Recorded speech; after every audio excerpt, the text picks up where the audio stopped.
Welcome to the True North Fantasy Football Podcast.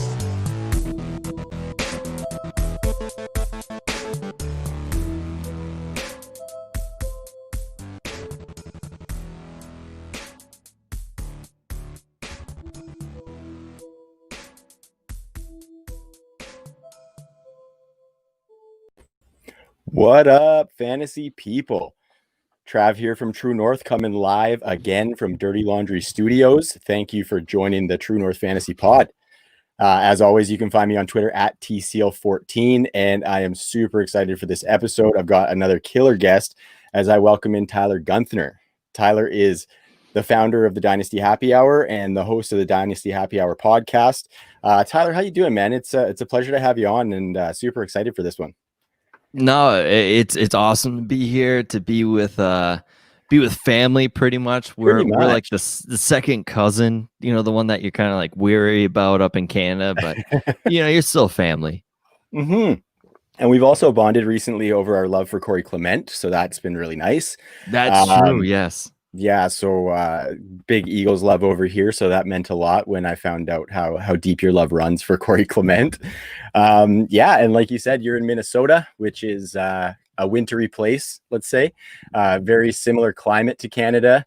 There is a little bit of that accent in there, I noticed, with you Minnesotans. I actually noticed it as well with our buddy Dan from the Goat District podcast. Oh, yeah. And so that's very familiar to us as well. And we've actually tabbed you an honorary Canadian, which is a part of another thing that you divulged, is that you are a fellow flip-flop head. You enjoy wearing sandals year round. We were chatting about it's all about the sandals no matter what the weather. Hey, man.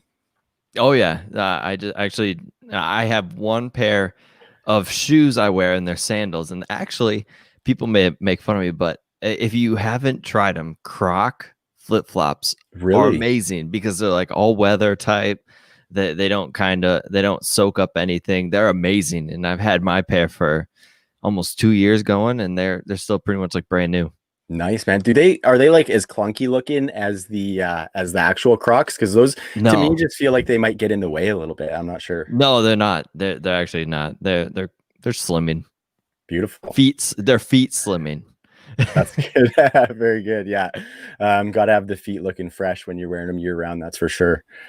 So yeah, I mean, the True North Fantasy Pod, you can find all of our work at truenorthffb.com. We got lots of articles going up from the team.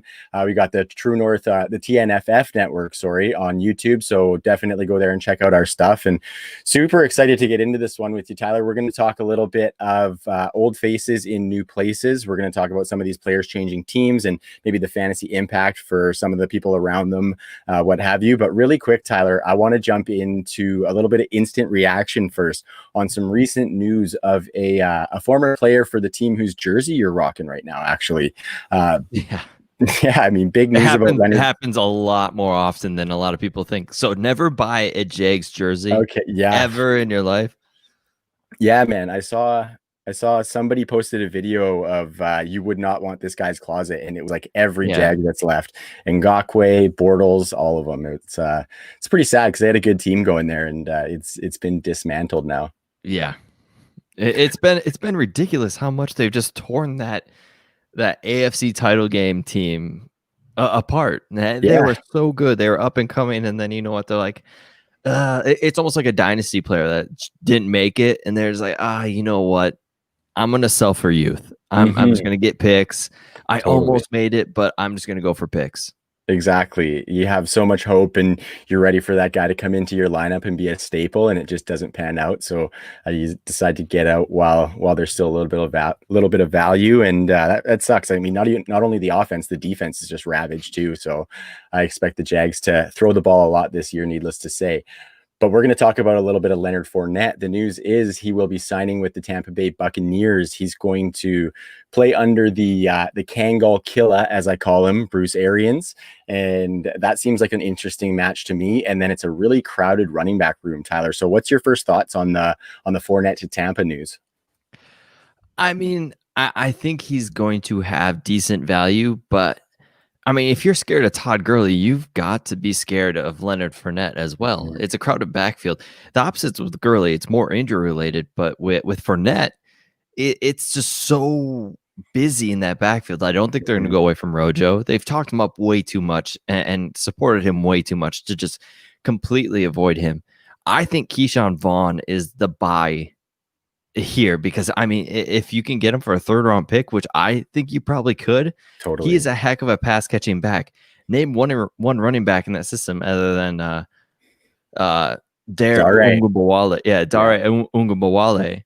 Other than him, who can actually catch the ball? And they're not cutting Vaughn. They're not cutting an early 3rd round pick.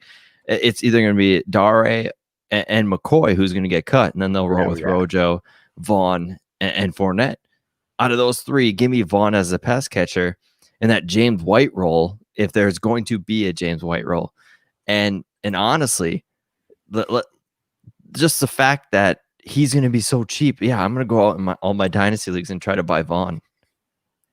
Yeah, I'm with you, man. I liked Vaughn a lot coming out, and it seems like he's a little bit in Arian's bad books right now, which I think exactly like you said, it's a buy opportunity. You go pick him up because he's going to be the long term there. Rojo's still young, obviously. Real quick, our buddy Michael Bauer said, "Holy hell, it's handsome in here." We thank you. We thank you. He's probably just talking about you. I mean, I don't know, man. This is all makeup.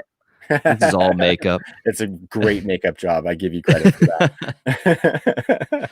Well, thank you, Michael. Yeah. Thanks, Mike. We love you, buddy. Check out the Dynasty Rewind podcast to see Mike's good work. Getting back to Fournette, I think, like you said, it's the buy opportunity for Vaughn. And it's really interesting for Rojo because obviously Fournette would profile as the 1st and 2nd round banger. And I know Rojo was pretty efficient in his pass catching last year, but he doesn't necessarily profile as a pass catcher. So like you said, like who's going to do it? It feels like the split of carries is going to be really ugly, and then it's going to be a bit of a guessing game on who the targets are. So I think for me, it's somewhat of a stay away, although like a day before Fournette got released, I drafted him in the 3rd round because running backs were flying and I needed one. And so that was a bit of a dagger when he got released. So this is a decent recovery, I guess, if he can carve out a role. But he's got some more people to compete with other than James Robinson, and Raquel Armstead, who he was competing with in Jacksonville. No, it's funny if you think about it. And like Fournette and Gurley are very similar to me. And I was in a best ball draft just now, and I had the decision between Fournette and Gurley. This was about 5 minutes ago. Mm-hmm. And I went with Gurley just because I think the volume's there. And like I said, they're both the same age, they're both kind of in the same situation. Gurley makes about $4 million more than Fournette is this year. And I mean, like I said, if you're scared of Gurley, you've got to be scared of Fournette. You've got to avoid both. And I'm not gonna shame you if you avoid both, but both are very cheap options. I mean, Fournette's gonna have a decent year. It all depends on that offensive line in Tampa and if they've improved as much as people actually think. That defense is going to be good. They're going to hold them. They're going to have turnovers where it's going to create a short yardage for the offense. Tom Brady, people are going to be scared of him more than Winston. It could work out for Fournette in his favor, but are they going to sign him next year? I highly doubt it because they are very salary cap. Like they have none because they got to sign Godwin next year too. Totally. I mean, I almost think that they're going to trade Evans just so they can snag up Godwin for long term. I think there's a good chance Evans is on the move after this year. I think that's a good call too because he's making good money too, and he's not going to take any sort of pay cut when his deal comes up too. So they might as well just make that decision sooner rather than later while they've got this Tom Brady window, I guess. But it's going to be an interesting split in that backfield for sure. And I'm totally with you on the Gurley over Fournette called simply for the lack of competition that Gurley has to deal with in Ito Smith and Brian Hill. So I really think that it would be right to go the Gurley route, injuries aside. I think he offers more upside and definitely more guaranteed volume than Fournette. Yeah, no, I agree. All right, Tyler. So we're just going to backtrack a little bit, and we're going to come off the fantasy for just 1 second before we get back into the fantasy talk. I just want to talk to you as, as a fellow website owner. You got the Dynasty Happy Hour, which is doing really well. I love your site. The design, the look, the tools are all really awesome. You guys got the pod, you guys got writers, you got rankings, you guys have it all over there. And I just wanted to talk to you a little bit about kind of your path in fantasy football, and how you kind of got to where you're at today, and having the success that you've had with the HH, and maybe a little piece of advice for fellow site owners, or somebody who's trying to get into fantasy, as something that did you well on your path to where you are. Honestly, I'll start off with the advice. Just consistency, being consistent. People want to know you're going to be there week to week. And that's the thing. People want that comfort. If you start off and people really like you, they want to know, like, okay, every Tuesday I'm getting this. Every Tuesday. Like when I was young, getting into Dynasty Nerds, every Wednesday, I knew Wednesday came, I was so pumped to download that episode and listen to it as soon as I could. Fantasy footballers, when I started getting into them, I actually would watch the videos. When my daughter was in preschool, I'd watch their videos. And once I saw the YouTube notification, I'm like, heck yeah, let's go watch it. Consistency is key with starting your own podcast. If you don't have it, you're going to lose listeners left and right. That's the issue with a lot of podcasts nowadays, is they'll come up with an episode. 3 weeks later, they'll decide to come up with another. Well, people don't know that. People don't know that you're taking that hiatus for that long, and then you do a podcast. Then when are you coming back? Like, people don't know. So you got to be consistent. You got to do it week to week if you want any kind of a fandom per se. So my start, like I said, it started off with Dynasty Nerds. My Dynasty Nerds was Dynasty Rich, Rich Dotson, who reached out to me, and I submitted an article, and I said, hey, this isn't anything stat driven. It's just a contract league article I had, and I said, I'm big in the contract leagues. What do you think about this article? He's like, yeah, sure, man. We'll bring you aboard. He brought me aboard, and I just started firing off articles left and right. He saw the passion that I had. I had a bunch of ideas about podcasts, and he decided to bring me on as a ranker. And when he brought me on as a ranker, I was like, holy crap. Like, I've made it. Totally. Absolutely, man. And it was a great feeling. Rich was nothing but positive. And then I had a fellow writer on Dynasty Nerds who wanted to do podcasts. And we had this podcast idea for Dynasty Nerds. And the idea that I had for this podcast is actually not open bar. Like, that is where I had this idea of just getting writers together and just shooting the shit per se. Totally. And so I had this idea. It didn't happen. And then this other writer was like, oh man, this sucks. And I said, let's start a podcast. Had no idea what I was going to call it. Finally, just like, all right, Dynasty Happy Hour, because it's an hour long. Let's just call it that. Totally. So we went with it. I was kind of skeptical about the name at first, and then it hung on. And then we went through about like 5 different logos. It seemed we have somebody who has every single T-shirt of ours. Sweet. Through all of it, and it's awesome. And Jason actually does work for us. He was our first fan, like our first huge fan. And the story there, I thought he was like a 17-year-old kid. I'm like, sweet, this is a 17-year-old kid I'm helping. No, he's like a 43-year-old man. Really? I still give him a hard time because he had a Michigan State helmet for his logo, and I'm like, oh, this kid must be Michigan State. No, it was an old man. Really? That's funny. I still give him a hard time for it. And no, he actually helps us out now. And then, like I said, the podcast started, and then we brought on DHH Tim Keller. And Tim Keller surprisingly made us a website. Just one day, he's like, hey, I got a surprise for you guys. Made us a website. That's gave awesome. me the sign in. He said, here you go, have fun. So, and then there's a moment where everything was just so much for me, where I thought about just giving it up. I'm like, I can't do this. I don't have time. I have kids. And then I had our sponsor, Sit or Start, make us a new site, which is what we have now. Cool. He said, "You've done a lot for me. I don't want you to stop." Made us a new site, and honestly, if it wasn't for a lot of these people, even my wife, who has been like extremely supportive throughout this whole thing, I mean, I probably wouldn't be doing this still.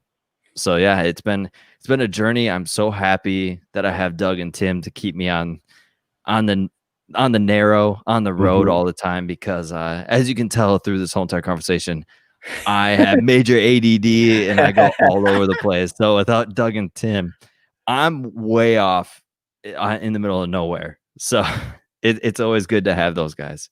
No, that's sweet, man. I think that was the perfect answer. Super, just kind of a natural recollection of kind of how you got there and how you guys did what you did. And I think the biggest thing for me is kind of what you alluded to there, is having a team around you. I am thankful every day for the team we've got at True North. We've got people who, you know, they disperse all the work. It's a lot of work doing this stuff. I think you can attest to that, Tyler. And having a team who's, you know, in and totally bought into the brand and helping it move forward has been definitely a blessing. And most importantly, as you mentioned as well, the wife support is key in all of this. Huge. Because it is time consuming. And I'm thankful for my wife too. I've just kind of showed her kind of how passionate I am about it. And she's kind of seen that and realized that this is something that she's going to give me some space to pursue. So definitely appreciative of my wife for that. And the kids too, for letting dad go and miss bedtime tonight kind of stuff as well. So it's pretty cool, man. It kind of keeps it all in the family. And I think when you have a team around you of analysts as well, that becomes a family too, which is another one of my favorite parts about the fantasy community, is just all the friendships that are made with people who you might not even see in person, like the guy who you thought was 17. You never saw him in person, but you guys probably had really good rapport beforehand, and the only thing that changed is you found out he was 43 as opposed to 17. So now he does stuff for us. Like now he helps out with our Twitter, and cool. And like you said, if it wasn't for like guys like who, if Troy is even still here, Troy, who just entered Dynasty Happy Hour, like he's been huge for us, and he's been awesome at being a part of the team, even though he's been there for 3 weeks and now he's become, you know, better than everybody because he's big time now. No doubt, king mode. Yes, I mean, Troy has been the fastest riser that I have ever seen in this community, and that's saying something. I mean, I'm with you. I saw him say something about Clyde Edwards-Helaire, being talked off of Clyde Edwards-Helaire, and I'm like, hey man, have you ever thought about writing? I looked through his timeline. I'm like, he's pretty knowledgeable. I said, hey, why don't you come write for us? And he's like, I don't know, man. Literally like an hour later, he's like, all right, let's do it. And he went like 2,000 followers in like 3 days. I'm like, come on. Troy's awesome, man. Troy's awesome. I haven't actually interacted with him too much, but he's very mild, man.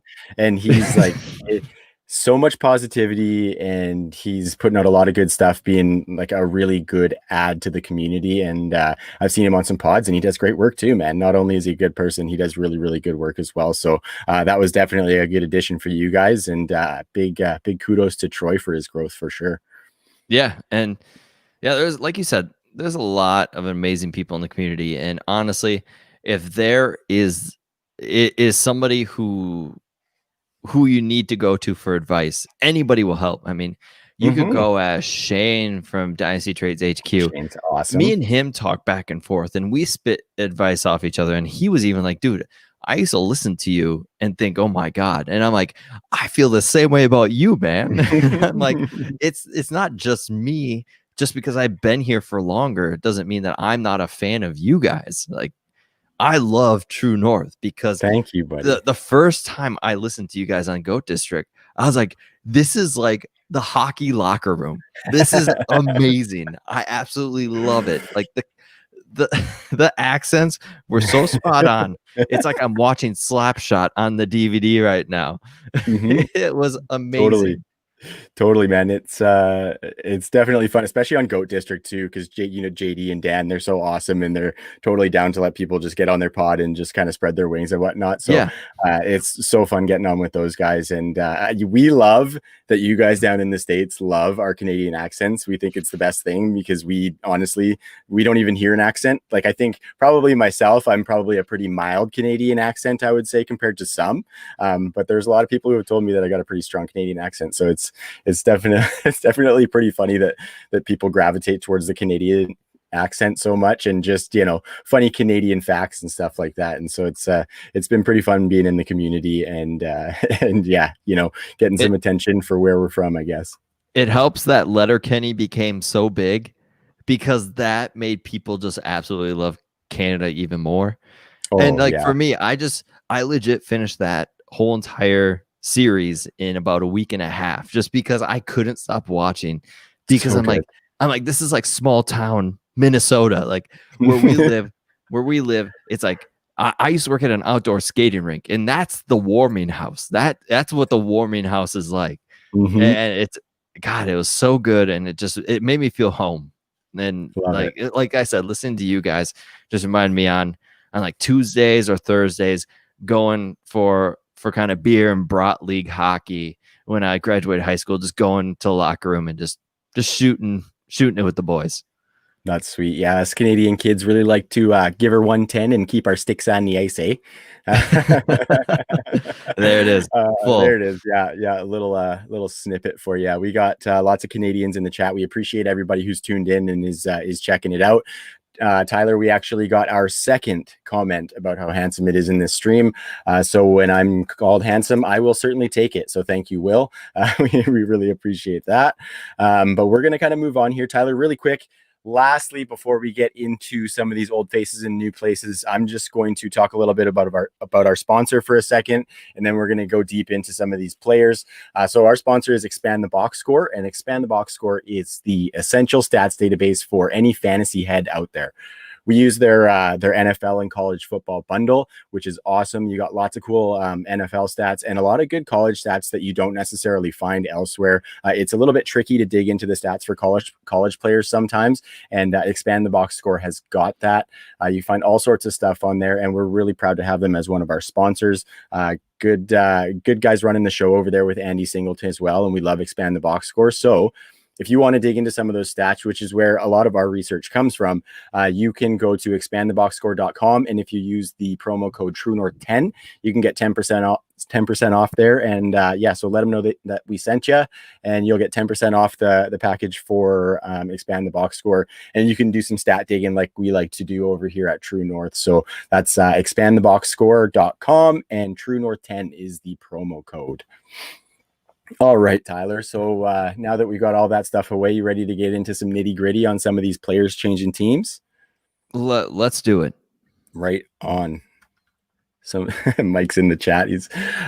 So yeah, we're going to start with the quarterbacks, and maybe not always seen as the most important position for fantasy football, but these guys kind of make the pass catching weapons that we know and love click. I think these guys are really important because a bad quarterback situation can tank an entire offense in certain situations. As well as with the rise of the Superflex format, I think quarterback is starting to become sexy in fantasy a little bit again. And so we're going to talk a couple of these guys changing teams because there is a lot of fantasy implications. So we're going to start in New England with Cam Newton. Cam's obviously got the new home in Foxborough. To me, it seemed like a little bit of a weird fit with Bill Belichick in his cutoff hoodies and Cam Newton with the big hats and the flamboyant scarves. But here we are. So I'm wondering, Tyler, just first off, what did you think about Cam signing with the Patriots and kind of the fit there? Yeah, I was the same with you. I didn't think it was a good fit at first. I was like, oh, come on. Like, this isn't going to work, is it? Stidham's got to be the guy still. And then you kind of see Cam Newton moving around and in the videos, like, okay, he seems like he's doing good. But then you look at the wide receiver core and then remember why he might not succeed. It's so bad. And N'Keal Harry is not helping himself this season. He has had a bad camp. And they just cut Mohamed Sanu, which a buddy of mine who's a major Patriot fan said in all of the forums and all these chats that he is in for the Patriots, all they've said is Mohamed Sanu and Newton have a huge chemistry going. Yeah, that's what he was saying. He's like, all I've heard from beat reporters and anybody I know is that Sanu's having a heck of a year. Like a heck of an offseason with Newton. And I sat here and I'm like, wow, okay. I actually drafted him in a best ball and then cut. Yeah. Out of nowhere. Yeah, it was shocking. I think it was salary cap issues, Probably, yeah. but honestly, N'Keal Harry, I think, is just going to get volume due to having to half the volume. Like he has to get it, Totally. and I mean, Julian Edelman is still getting slept on like crazy, and James White as well. I don't know about that offense. It's going to be frustrating to own people because I think one week they're going to go off. Like N'Keal Harry's going to have 2 touchdowns, and then the other week it's going to be another guy, just some random guy. A guy I'm actually going out and stashing is Jeff Thomas, my undrafted Miami receiver. That dude is ultra talented. I mean, talk about athleticism. He's got it for days, and he's free. You can go pick him up. Oh yeah. So and like I said, he was a 5-star guy, and those guys coming into college are super talented, and you've always got to keep an eye on like Isaiah Crowell, undrafted, but man, he's a 5-star athlete going into Georgia. So, oh yeah, in the chat, like Gunthner, I've heard nothing but positive news about him. We talked about him on DHH, and I just loved how just down to earth he is, and he seems like he's gonna be a fun guy to follow. Yeah, Gunnar Olszewski, I believe, is the last name. So great football name, especially on a Bill Belichick team. He's had some really good ones in his time. And another guy that I'm kind of looking at as well is Jacoby Myers, just because they seemed to like him a lot last year. I haven't heard a ton about him in camp. He's had a pretty bad camp. Really, is from what my buddy said. And yeah, he's had a pretty weak camp. And Gunner's had a great camp. Edelman's Edelman. And it all depends on like apparently Keene, their H-back that they got, he's running a lot like Aaron Hernandez did. He's running everywhere. He's going to be that weapon, or who's the fullback for San Francisco? I'm drawing a blank. Yeah, he's going to be kind of like a use check, but I think they're going to use him more as a pass catcher than use check is used. A little bit of Pat Devlin, or it's Pat Devlin, right? That they had for a while as their kind Devlin, of H-back. But he not was as much pass catching for him as what Houston gets for sure. Yeah, Keene is a very talented pass catcher. He's like a Jordan Reed body type. So that'll be something we'll have to see. And then of course you got a CSC who is also the tight end they drafted in the 2nd or 3rd round. I think it was a third. I think it was a third, but pretty early, I think. Yeah, who's also a very talented pass catcher. It's just a mess. The target volume is going to be so wild. And you kind of mentioned it there with James White. I'm wondering if you think that Cam and his potential for rushing might hinder some of those targets that were supposed to come James White's way, or do you think Cam's running is going to be a little bit toned down and just maybe selective, or what are you thinking on that? Because James White is like perennial 100 targets pretty much, and he's had some surprising red zone stats the last couple of years, and so there is some opportunity there, but I wonder if you think that's going to fade a little bit, because he is starting to go in like the 6th round just from some of the drafts that I've seen, which feels kind of like ceiling to me. Yeah, I'm staying away from that whole entire backfield. James White, he may be safe some weeks, but I don't think he's going to have any boom weeks. The issue is you hear Sony Michel coming into camp super overweight today. Like that news came out that he came in a little heftier than what they wanted. And Damian Harris is tearing up camp. I've heard nothing but positive news out of him. His pass catching's good. I'd rather take Damian Harris at the end of drafts than I would touch anybody else in this team. Like even Cam Newton. Cam Newton's not becoming a value anymore. He's going into the 10th round or 9th round just because of that rushing ability. But yeah, Damian Harris is my ultimate, go buy or the late round draft pick and redraft. That's exactly where I am at as well. Damian Harris is the only guy I really want out of that backfield. The only reason I have any Sony is just because he's been going super late in drafts, and I've actually already taken Damian Harris, and Sony goes late enough that I'll just take him and put him on my bench. But Damian Harris, I'm just looking here, Tyler. He's my 3rd most owned player right now. So I am very high on Damian Harris. Looked good in camp. I think he can almost be like a plus version of what they were hoping Rex Burkhead could be, with the pass catching and the rushing ability, kind of a utility type guy, but obviously just still in the running back role. I think he can potentially be that with probably a little bit more athleticism and explosiveness. And so I'm pretty hopeful for him, especially because we know that Sony's had a bunch of knee issues, and it seems like they're kind of looking for somebody else to give a little bit of work. And there's a lot of red zone carries in that offense. So there is a lot of touchdown upside. Sony just hasn't capitalized on it. And I'm kind of hoping that Damian Harris can, just because he could be a league winner for some people who took him late and get to start him as their potential running back 2 midway through the season or something like that. So I love that call on Damian Harris. Yeah, no, and the time to buy him in Dynasty probably isn't now. The thing is he's probably going for a second when you could have gotten him for a 4th rounder or a throw in a trade around, I'd say, beginning of summer. The thing is Damian Harris is an ultra talented guy. Like we talked about 5-star guys. He was a 5-star guy going to Alabama. And then he got drafted in the 3rd round. He got drafted earlier than people thought, and to the Patriots. So people are kind of confused about that after they took Sony Michel. So yeah, like I said, you got to figure out in Dynasty the time to buy players, and now is not the time to buy Damian Harris because he's going for probably a 2nd rounder in 2021, and that class looks like it's going to be a good one as well. For sure. So you're definitely making a decision whether you want to lose that future draft capital or take the shot on Damian Harris, because he could well be worth that 2nd round pick. But that's true.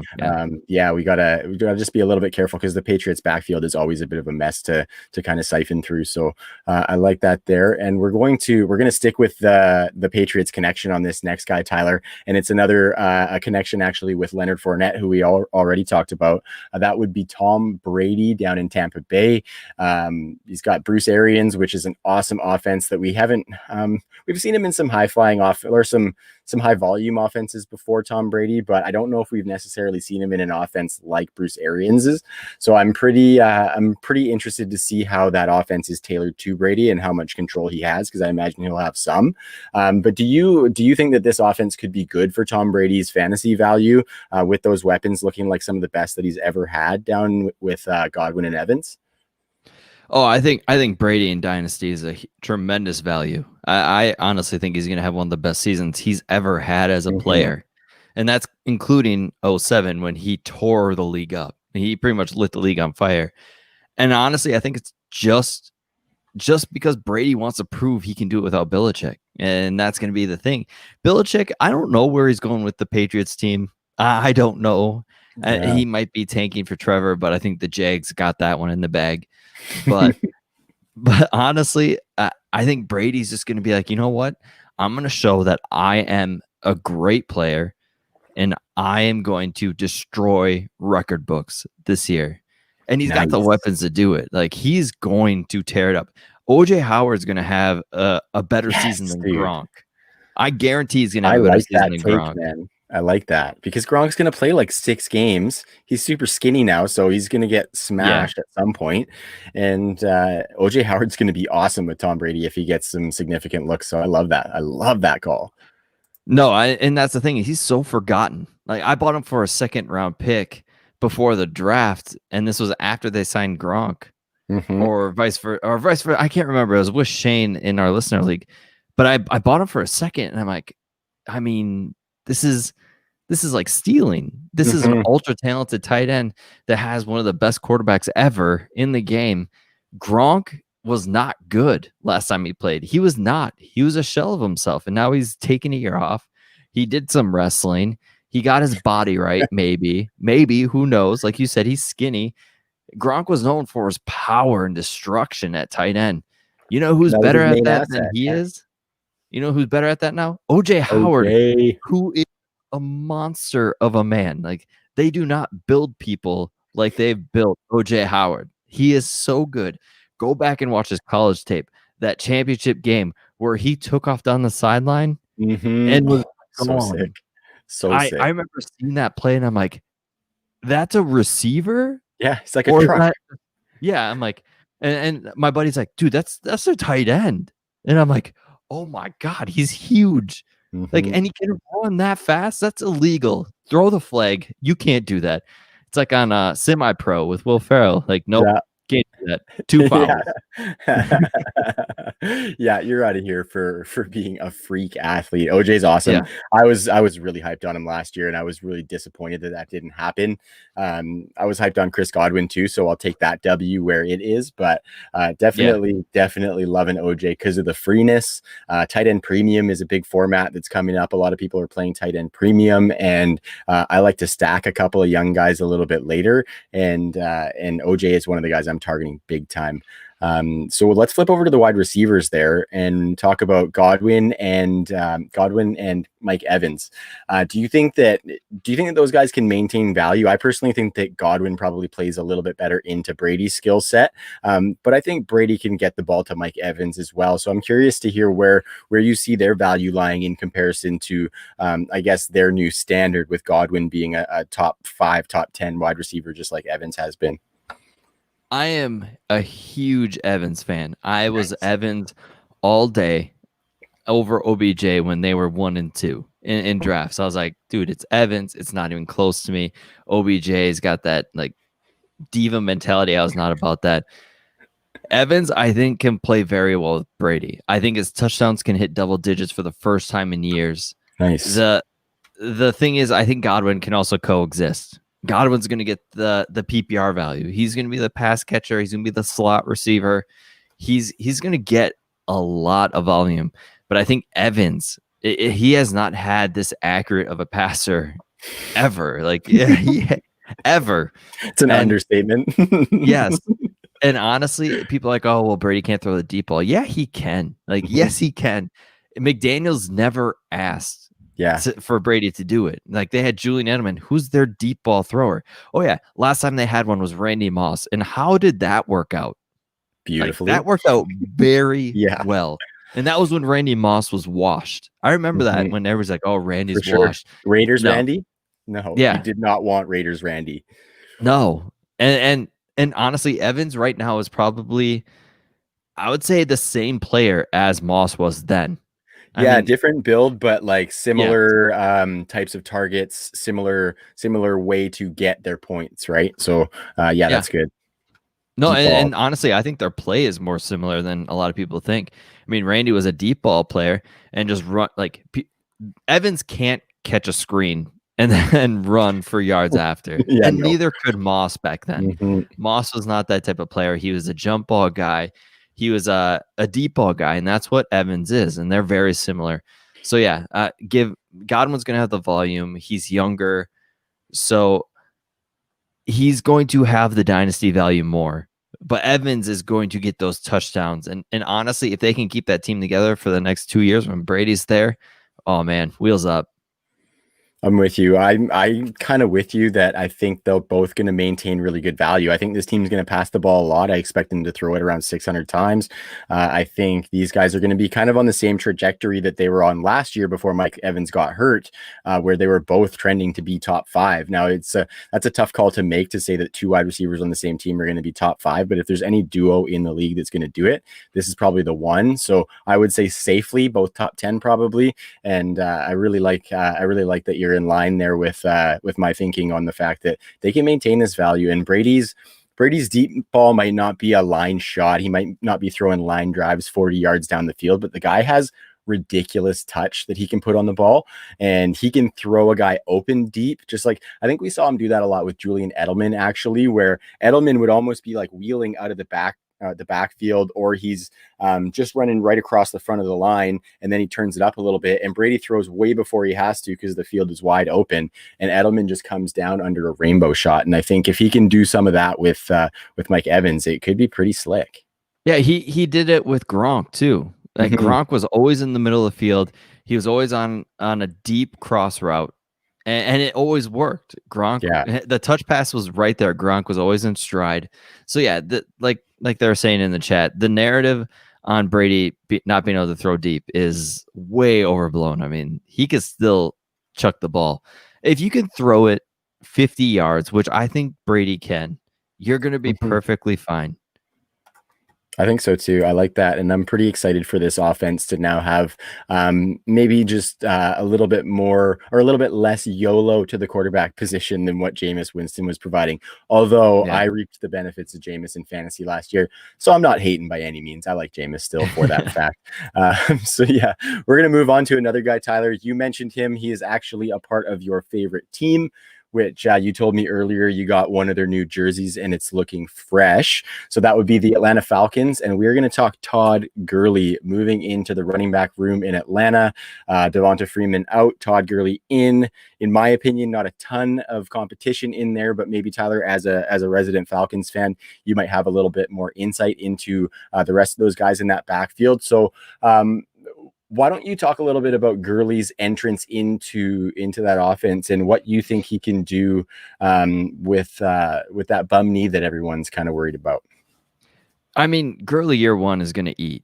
If he can stay healthy, he's getting the volume, and he's what they need. He's the ultra talented running back that can catch the ball in the backfield. He's Devonta Freeman in 2015, but better. Like even with a bum knee, he's better than Freeman then. Freeman was electric back then. I get to a Shanahan's zone read system. They still have that in place in Atlanta. Dirk Cutter still has that. So I would not look away from Gurley. I mean, like I said, it's a 1-year deal. To be honest, I could see them re-signing him for another 2 years if he has a good season and the knee checks out. People behind him, Brian Hill, they love, and I liked him coming out of Wyoming. But the thing is, and I keep wondering, like they keep saying they love Brian Hill. Why did you let him go to Cincinnati then? Back when he was a rookie, like why did you let him go if you absolutely love him? He's a good first and second down runner. I don't know if he's gonna be much of a pass catcher. Ito Smith, I kind of liked back when he was a rookie. I'm not ecstatic about him at all. He is not a good player. He's as meh as it gets, unless he randomly got better, kind of like Devonta Freeman when his rookie year, he kind of looked meh. Yeah. And unless he just all of a sudden got electric like Freeman did, I want nothing to do with Ito Smith. So I honestly think they're going to wait for cuts. They'll probably wait for cuts, pick somebody up, be the backup. Honestly, Gurley all in. I bought him in a bunch of dynasty leagues. He's going to help me win some championships and let that knee hold up. Let's take the Falcons to the playoffs. Yeah, I think that's a smart buy for the cost too, because people are still really, really worried about that knee.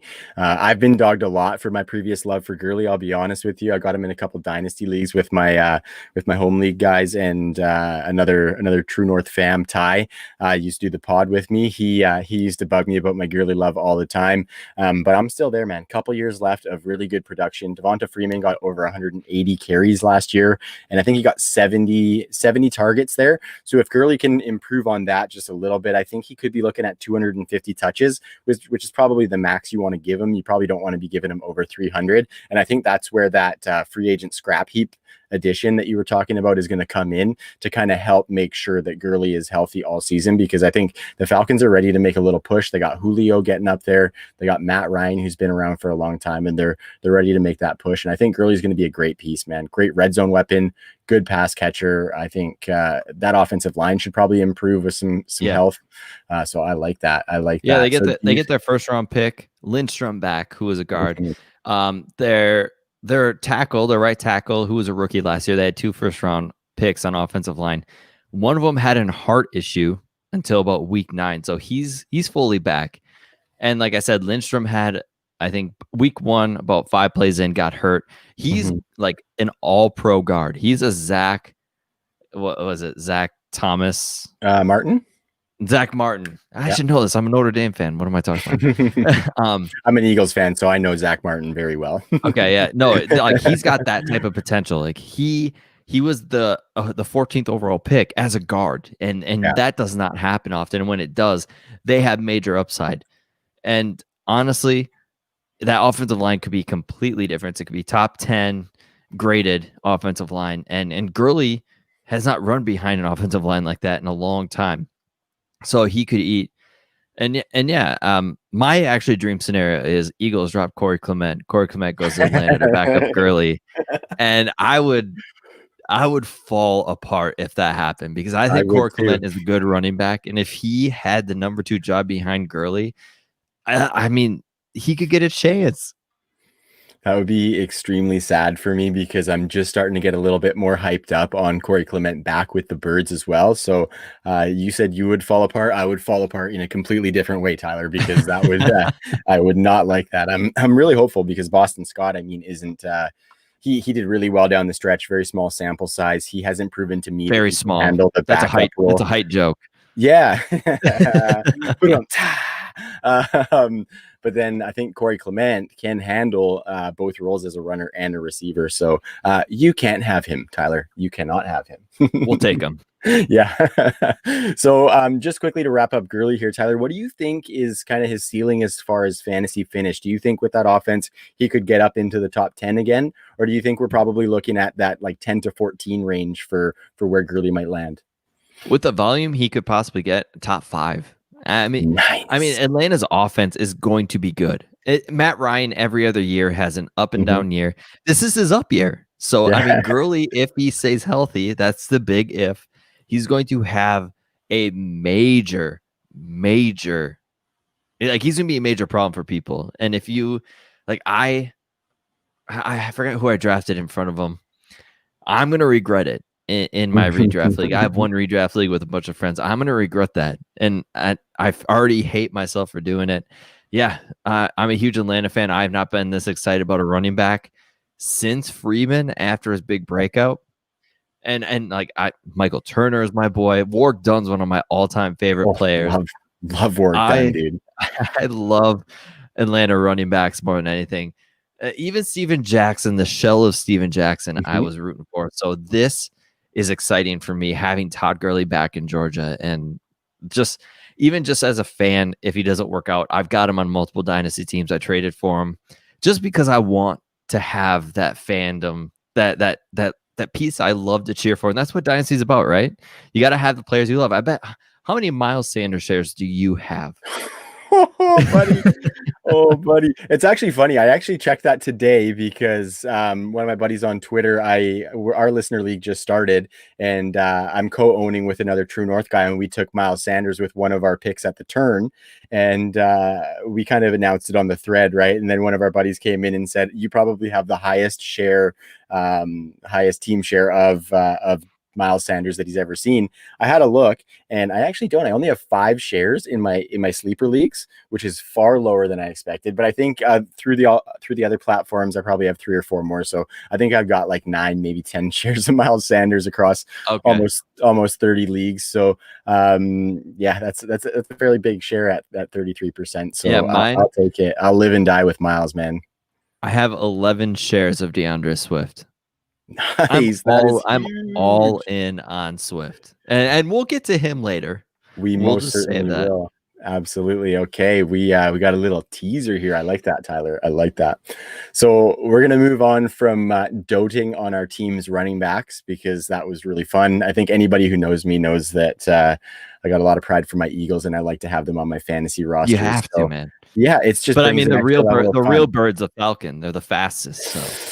I don't know, man. The eagle is like, it's the symbol of your country, man. Come on. I mean, let's be honest. In this period of time, that doesn't matter at the moment. Touche. Yes. Okay. Moving along from that, we're gonna move into the wide receivers. It's PPR is my standard format that I play in. Tyler, I'm not sure about you guys if you guys are half or whatnot, but we play PPR over here. Oh yeah, PPR. Yeah, it's the way to go. It's the way to go. So we're going to talk about one guy who a lot of people didn't like his acquisition to the new team just based on the offense. We're going to talk a little bit of Stefan Diggs, Tyler. Like I said, it was an acquisition that I didn't like at first. Low passing volume, inaccurate quarterback. They like to run the ball. The red zone opportunities are a little bit limited. But I'll be honest with you, Tyler, I've been rising on Stefan Diggs a little bit just due to the fact that his price is getting really good versus the talent that he is. So why don't you talk a little bit about what your thoughts were on Stefan Diggs with the Bills, especially with a similar running mate in John Brown? Yeah, it's funny. I'm the same way.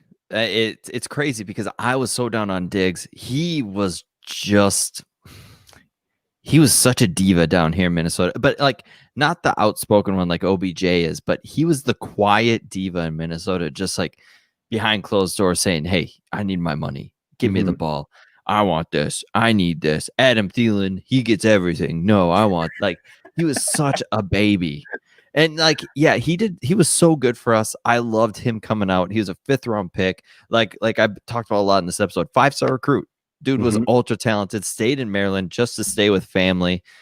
He was a guy that I drafted in like 3rd or 4th rounds of rookie drafts just because of, Minnesota. I had a chance to get that value, and the talent was there. Him in Buffalo is very interesting. I've heard nothing but glowing reports about their connection. I mean, Josh Allen has overthrown Diggs a bunch apparently, but not as much as normal. So maybe that's a positive sign. Diggs, I don't know if he's going to be happy with Josh Allen. I mean, he was known for the deep ball. Josh Allen has probably the strongest arm in the NFL, but the accuracy leaves a lot to be desired. So like I said, like you said, I should say, the price is so good right now. It's so hard not to buy. I offered 2 second-rounders for Diggs in 2021, and I almost got the accept until I bought Will Fuller for a 2nd-rounder, 1 second-rounder. So very I'm good. Like, I'm a big Will Fuller stan. I love Will Fuller, but Diggs, he's so cheap, and Josh Allen can take a step forward. I mean, he is a very talented guy, and I love him for fantasy. But that deep accuracy needs to improve for Diggs to really take off. And we have a saying for Stefan Diggs in our Dynasty Happy Hour podcast, and it's a dig tease. He's a major fantasy dig tease. He always has this talk like, oh man, Diggs, this is it. He's going to be wide receiver 1. And he always ends up being a high-end wide receiver 2, middle wide receiver 2. You always expect more from him, and you just never get it. And that's how it's always been for his career. Like he has those big Amari Cooper games where it's like, oh, damn, he won me the week. Then he has games where like, oh, damn, he just costs me the playoffs. For sure. It sucks.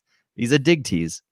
That's very good and very accurate as well, because he had that one big season in Minnesota with like 148 targets or something like that, and then he came back last year and he only had like 93.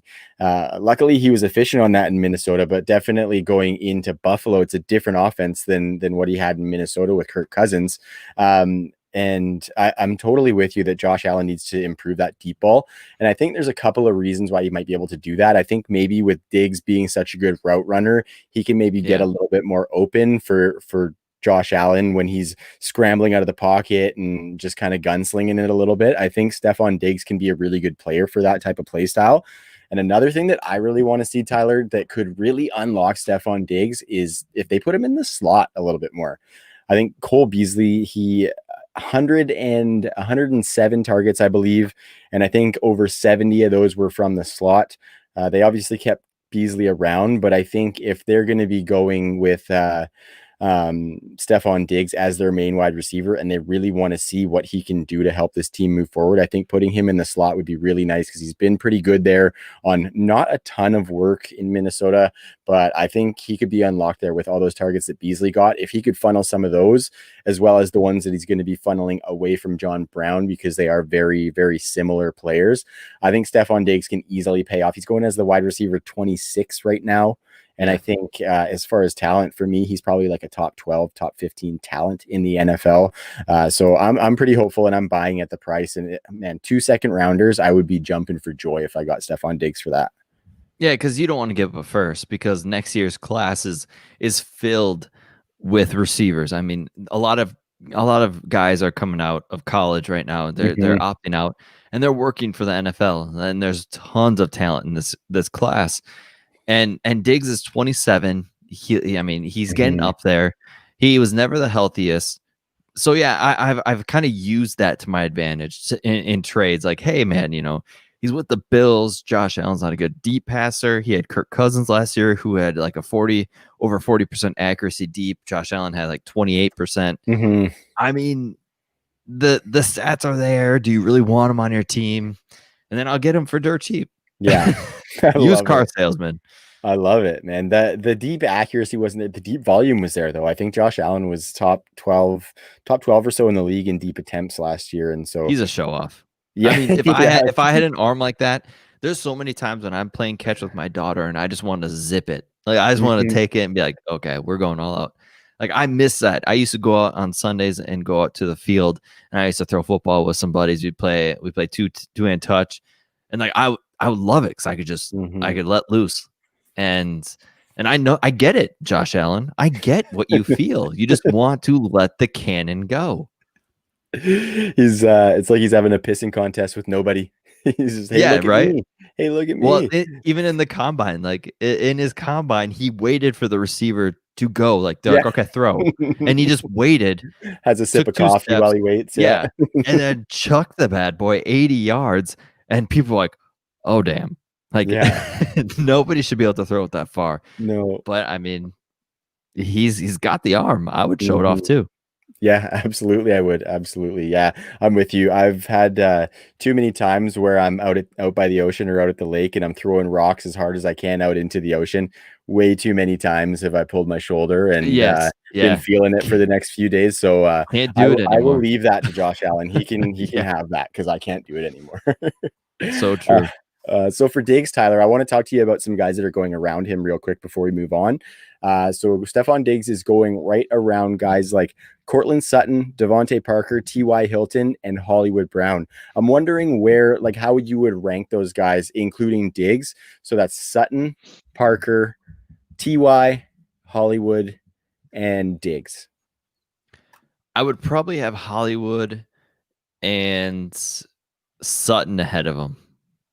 Right. But other than that, I think I'd rather have Diggs than the other ones. Parker, I think Preston Williams can be better than Parker, and he was better than Parker when they were both healthy. T.Y. Hilton, I think, is just a shell of himself. I don't think he has so many groin injuries that it's just piling up. I don't think he's got a groin anymore. But and then who was it? There was one more, or was that That it? was Devontae. Oh no, you said Devontae. No, Sutton, Parker, Ty, and Hollywood, and then Diggs. Yeah, yeah. Hollywood, I think is going to blow up this year. Yeah, And then I got some questions about that. I've been a little bit on the opposite side for Hollywood. I would not, man. I Yeah, would not. well, I'll dig a little bit deeper and just make sure Okay. that I just worry about the volume a little bit and whether when they're in one receiver sets, whether he's going to be that one, and he got a lot of his work, especially he had 6 touchdowns out of the slot last year, and I'm just not necessarily sure with all those slot weapons that they have. I want to see it. Trust me, Tyler. I want to see it. I love Hollywood Brown. Drafted him in a bunch of rookie drafts last year. I love the fit when he's on the field with Lamar Jackson because that efficiency that they had is wild. I just worry that the volume won't go up because I think that efficiency is going to go down a little bit in my eyes, but I'm hoping for it, dude. Trust me. No, honestly, Matt Harmon's reception perception, Hollywood never ran a bad route, it seemed. His reception perception is awesome. It was like his cousin, Antonio Brown, which Mhm. he worked with constantly. They are very similar type players. I get Hollywood's a little shorter, but not much. But they're very similar. Hollywood's a great route runner, super fast, fits in that offense. And when healthy, he tore it up. And Mhm. health He was did. an issue. You've also got to realize Hollywood was playing at about 160. I think he even dropped down to like 145 last year because of his injury. He's up to about 180, 180 or Whoa, so. Dude put man, on muscle. Dude that is worked his tail impressive. off. Yeah, dude worked his tail off. You go watch any tape on him in this preseason or offseason. You could tell, like you can definitely tell he's packed on some weight. I mean, the comps out there were for Tyreek Hill with the added weight. I don't think he's quite Tyreek Hill, Right. but if he can be 80% of Tyreek Hill, he is a value right now. Like we saw in the chat, Dave, he was playing hurt. I mean, he came back from a Liz Frank injury. That's nothing to Yeah, kind of it's a bad one turn for your a head toward. receiver. Yeah. Yeah. And he still dominated with it. Like there's so many games. Didn't he have like a 2 or 3 touchdown game Yeah, against Miami? yeah, Yeah. it He was came out awesome. he came out swinging. He's fully healthy. Let's just go back to he was the first wide receiver taken in that draft last year. Yeah. And that receiver class was great. DK Metcalf, AJ Brown, and Very good. Hollywood can be the best one out of them. I mean, Jason from the Footballers, I love Justin Jefferson. And I asked him, I said, hey, Hollywood or Justin Jefferson? He says, hey, if you don't do this trade for Hollywood, you're going to regret it by the end of the year. And I'm like, okay, I trust your evaluation. Yeah. Let's go. I've been buying them for pretty cheap. I've been doing like deals. Like I love AJ Brown. I've been doing deals like AJ Brown for Hollywood plus. Right. And I love it. I mean, the more value I can get with Hollywood, who I think can put up similar numbers, if not better, than a player like AJ Brown or DK Metcalf. I mean, that's how you build dynasties. That's how you build stud rosters. And that's a chance you got to take. Yeah, you're definitely going to get those spiked weeks. And I think I'm going to dig a little bit deeper because getting the endorsement from you and Jason is definitely something that raises my ear a little bit. So I'm going to dig a little deeper on that Hollywood stuff and make sure I'm not making a mistake there. The reception perception is all you need to look at. Perfect. I'm going to go hit the UDK. Insane. Nice. Just probably green everywhere. Yes. I mean, there might be one or two routes that he's like yellow in. Right. But I mean, those are routes that he didn't run much of, and then it's awesome. That's killer. That's killer. All right, so I think we're gonna move on from Stefan Diggs. We are gonna go to Arizona and DeAndre Hopkins trade. I think this was evidence of Bill O'Brien being Bill O'Brien. The Cardinals got DeAndre Hopkins for David Johnson and a second-round pick. So, Tyler, first off, what did you think about that trade for David Johnson? One of the best wide receivers in the game. What is he doing? I was just shocked, and when I saw it, I'm like, this can't be real. I mean, when you saw the news about Hopkins, you knew he wanted to be out. You know, there were some rumors that he wanted to be out like 2 days before. And then when it happened, you're like, this doesn't happen. Stuff like this doesn't happen. But we saw it with Beckham. So are we really that shocked? Are we that shocked? I think the shocking thing was what they got for him. Oh, yeah. And to be honest, you've got to add Brandon Cooks into the mix as well, because that second they got from Arizona is also Brandon Cooks. David Johnson, I don't know if he's David Johnson. I mean, he's had so many lower body injuries that he could have lost a step. He's 29 years old, but in that offense, I think he's just going to get so much volume. He's going to tear it up for people this year. The volume is going to be there because who else is there? I mean, Duke Johnson is a good player, but it just seems like nobody wants to give him the ball ever. Nobody wants to give him a chance. And isn't it crazy that Duke Johnson's like 27 years old? Yeah, free Duke Johnson is something that we like to say over here on the True North Pod. Free Duke, just free him because he needs to get some work. Yes, and it's insane how young he is still. I feel like he's been in the league for almost 10 years. Poor guy's just been like he gets the pass catching volume, but nobody's going to give him a shot to take some carries. It's just awful. I know. And then you should actually be looking at like a Randall Cobb in this offense too. Like if we're going to go deep in this offense. But no, David Johnson's going to eat, and they got nobody else behind him. Going to the Arizona side, let's talk about DeAndre Hopkins. I don't know if I'm that high on Hopkins in this offense. I'm buying Christian Kirk because he, I think, had a very underrated season. He is a very young player who, once Fitzgerald leaves, is going to be that slot guy. And Kyler has chemistry with him dating back to college. Yeah. So honestly, I think the volume in Houston for Hopkins was there. And that's why Hopkins dominated for those years, because it was just every single pass went to him. They had nobody else. Fuller, when healthy, proved that, hey, I can have more volume and be almost more successful than Hopkins. We saw weeks where we saw stretches of weeks where Fuller was way better than Hopkins. Like Hopkins was 4 for 40 and Fuller's catching 6 for 130 and 2. Yeah. It's like a total like role reversal for those guys. Yeah. And that's why I love Fuller. I love going on by Fuller. But man, like Hopkins, he needs the volume, and I think he'll still be fine, but he's not going to be where his value is, and he's a major sell for me. I mean, if you have Hopkins, the value you can still get for him is insane. Like you could push the whole, hey, he's got Kyler Murray. I mean, did he get a downgrade at quarterback? Not really. He's got Kyler. He's got Kingsbury. That offense is going to be so fast paced and all this. But the thing is, they spread the ball. They like to spread the ball around. 4 wideouts all the time. Yes, they've got a great running game in Kenyon Drake and Chase Edmonds. I mean, they've got guys like Andy Isabella, who's still there, who's an early pick, who Kingsbury loved. Yeah. Like, go back and watch the tape of when they drafted him. Kingsbury was ecstatic to get him. Like, he was so thrilled. So let's not sleep on Isabella as well. No. It's just they've got too many weapons. I'm more buying Christian Kirk than I am Hopkins, and I'm selling Hopkins wherever I can.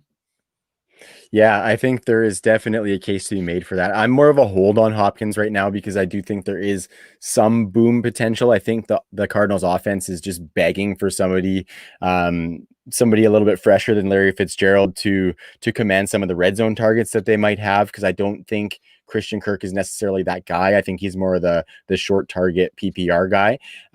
So I think there could be, like, I think I'm holding for the possibility of that.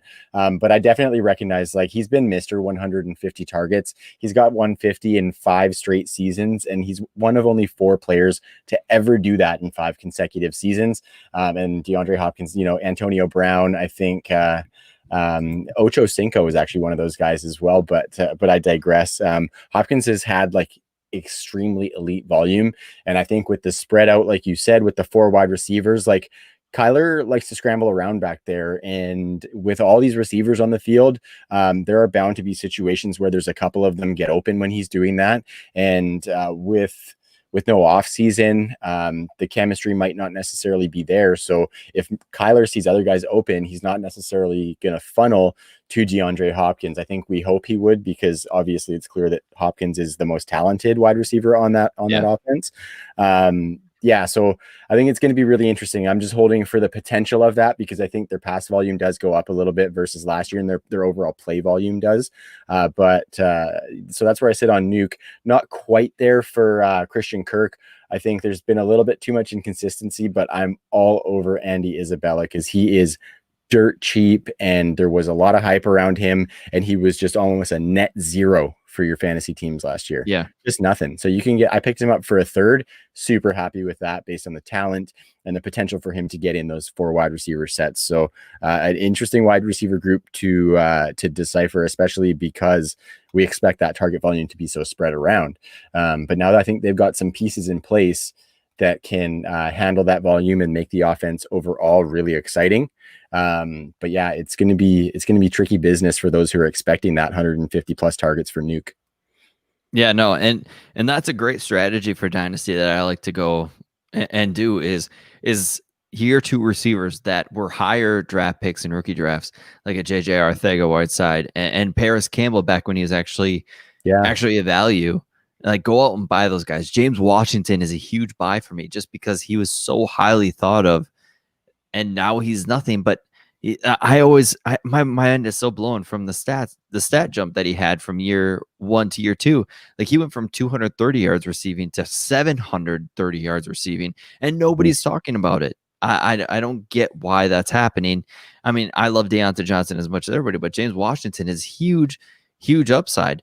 And then JJ Arcega-Whiteside, who is like the only healthy guy in camp right now, who actually I think has finally got his mind wrapped around the playbook, which was a huge issue last year. And I think he was just lazy. And that's the thing is Arcega-Whiteside. He came in. I just think he was kind of just like, okay, I'm a 2nd round pick. I can do this. I mean, I can just grab onto my draft capital and my talent, and it'll just carry me. No, you got to work. And I think he finally realized that he dropped some weight. It's just like Dave said in the chat, buy those day 2 receivers, and Isabella, Paris Campbell. There's so many of them, and they were so highly thought of, like you said, with Isabella. And now they're so cheap and forgotten just because they let you down 1 year. Don't let that affect you, because receivers take a little time. Yeah, I like that what you said about J-Jaw.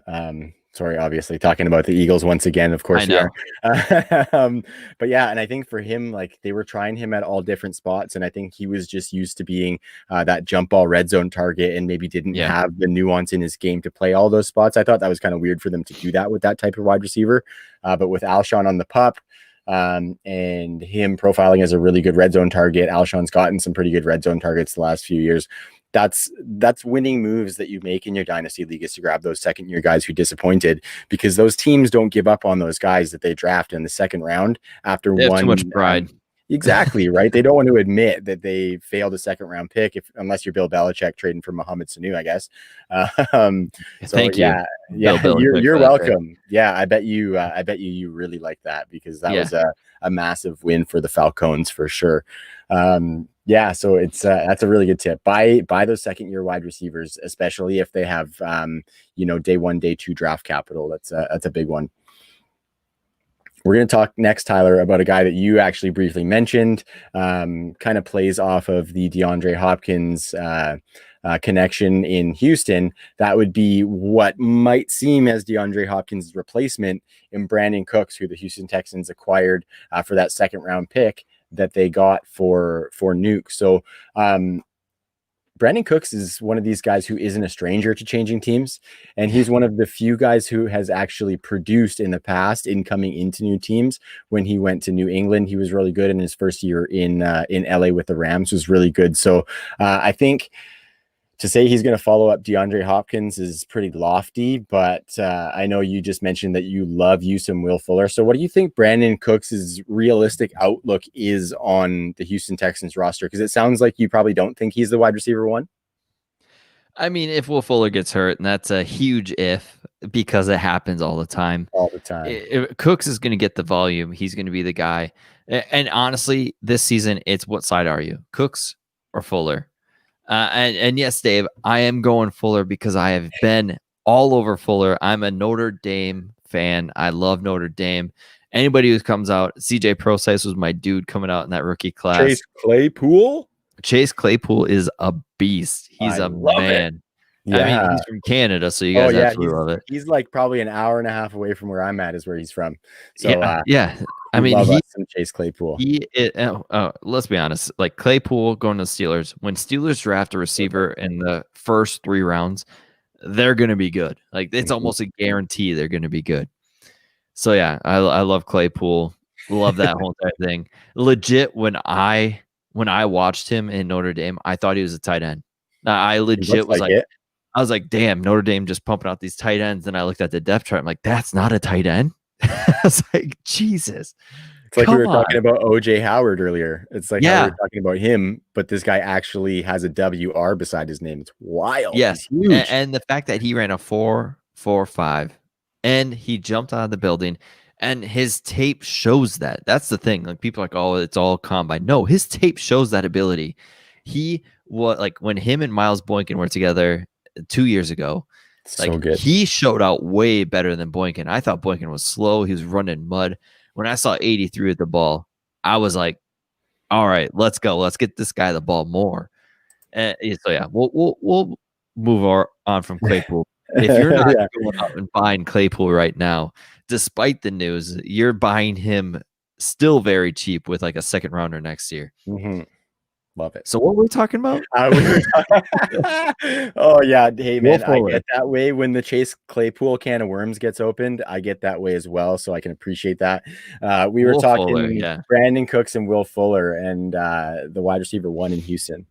No, honestly, it's Will Fuller. He's shown the connection with Watson. Will Fuller is super good. I think he's a wide receiver one in the league if he's healthy. Dang, he's more than a deep ball guy, and he's shown that. Like they use him on screens. He's a good route runner, but he's still super quick. And honestly, I think like he was tearing it up before he tore his ACL, and that was just a random play a couple years ago. And I was so upset at that. I'm like, dude, Will Fuller is week to week auto start. You're getting wide receiver 1, wide receiver 2 numbers from this guy. Let's go. I was so ecstatic about it. I'm like, finally, one of my dudes I love from Notre Dame has panned out. Kaiser flopped. Oh God, I don't want to talk about Kaiser. But no, and it was just a shame. But Brandon Cooks, going back to him, I think he can be a stable wide receiver 3 for your team. If you're expecting Brandon Cooks, with the Saints when he was on an uprise, and then with the Rams before Robert Woods and Cooper Kupp completely took over those roles, and Cooks is still young enough to where he can produce. And I still think his price is still decent enough in Dynasty to where you can go out and get him for I'd say a second. Like I bought Will Fuller for a second. I would not be shocked if you can get Cooks for a second. It all Yeah, and depends on the owner. maybe some ancillary piece that you just add that person thinks is going to blow up or something like that. Yeah, for sure. I think you could get Cooks for that, and I would pay that. Yeah, and me too. Like I said, I was in a redraft league. Somebody took Will Fuller ahead of me. 2 rounds later, I took Cooks, and I was not upset about it because one of these guys, and even Randall Cobb, week to week, they're going to have production. And in a year like this with COVID, where you need depth, it's going to be very nice to have a guy like Brandon Cooks, who was a dynasty superstar like 3-4 years ago. He's there for you to start week to week if you need him, and that's always nice to have in dynasty, especially this year when you're going to need that depth. Yeah, that's a really good point too. Is just like these guys are going to be important pieces. If they look like your wide receiver 4 on your roster right now, you're going to be relying on that guy at some point in the season. And I like what you said there. I'm happy to go for Cooks at cost. I kind of have a bit of a stay away from Fuller mentality just because I've been burned a lot in the past, and the games that he defensive backs he goes against. Ayo. Yeah. Oh, I like it. Yeah, and that's true. Like when he's in there, he is phenomenal, and it is injury and missed time related. 100%. It is not talent related. I just think he misses too much time for me to draft him confidently as like my wide receiver 2, which is what he's going as right now, as maybe like a back end wide receiver 2. So that's a little bit strong for me because I want to rely on that guy who's in the 2 hole. But I can't deny the talent 100%, and I just think the instability of his injury issues is just what scares me off a little bit, just because he can have 25 50-point games like we saw him have last year, but then he's going to give you a bunch of 5s, 8s, 9s. So that's where I get a little bit weary. But if there's a year for him to be consistent, it's going to be this year because the targets are going to be flowing, and as long as he can stay healthy, I think he can hit that ceiling that you're saying that he has. Another name that I would like to throw out just based on the injury history that Fuller has is Kenny Stills. Kenny Stills is an established wide receiver in this league. I've always thought he deserved to get more of a role. We saw him, have a mini breakout with the Saints. Then he went to the Dolphins and had a decent year there. And then it just hasn't really come to fruition for him here in Houston just yet. But I think Kenny Stills is another good stash just for that fact, like you said. We're going to need to rely on our depth this year. And I think the NFL teams are going to need to do that as well. And Kenny Stills, I mean, he's the wide receiver 4 on the team, I would say, behind Randall Cobb. And to get a guy with that kind of skill as the wide receiver 4 on his team and probably like the wide receiver 7 on your roster, I think that's just a freebie as well. So I like me some Kenny Stills. And yeah, Will Fuller, man, super polarizing. People love him. People hate him. Yeah, you're on one side or the other. It's never in the middle. You're never like, I guess. Like totally. When you're in the draft and you come up on some receivers, you're like, okay, I'll take a chance on him. Like there's a lot of like with Will Fuller, you're like all in, I'm getting him this round. Or it's like, I ain't touching him with your draft pick. Like that's how Will Fuller is. And it's gonna hurt. Or it's really gonna blow up. Like it's gonna be amazing if you own him if he stays healthy, because if he plays 16, he's going to be a wide receiver 1 in a 12-team league. I can almost guarantee it. Yeah, that's super something that I can definitely see happening just based on the pace that he puts up. Super blow up player, amazing best ball target. Don't get me wrong. If I'm in a best ball league, Will Fuller is a major target. And yeah, it would be cool to see him prove me wrong too, because of all those injuries that he had. He came out pretty highly touted, and I'd like to see him kind of get it back. I'm sure that would feel really good for him to put in a full slate. So yeah, rooting for Will Fuller, but a little bit scared of him. But I like the vigor that you put into that potential top 12 call that he could have. Yeah, and it's crazy to look back at that draft class, because Will Fuller was taken first. Houston jumped ahead of Washington. Then Washington took Josh Doxson, then Vikings took Treadwell. And then Tyler Boyd and Michael Thomas were both second-round picks. It's always fun to look back at that. And I remember when Will Fuller was the first receiver drafted, like, what the? That ain't going to pan out. Treadwell, they pass it. Yeah. Who's laughing now? I mean, yeah, Houston is definitely laughing. I know the Vikings were upset that Houston jumped ahead and took him, because I know Vikings really wanted Fuller. And that was a disappointment, because if that happened, I'd be even more of a fan. Yeah, Will Fuller's got a lot of missed games, but I think he still probably has more games played than both of those two guys together. So that's a W for the Houston Texans. Yeah, Treadwell lost the wide receiver 3 job in Atlanta to Russell Gage. I like Russell Gage, but he was an ex-cornerback for LSU. He played corner before he played receiver in college, and he beat out Laquan Treadwell. That's Laquan Treadwell's story. That hurts. That hurts for the Minnesota Vikings for sure.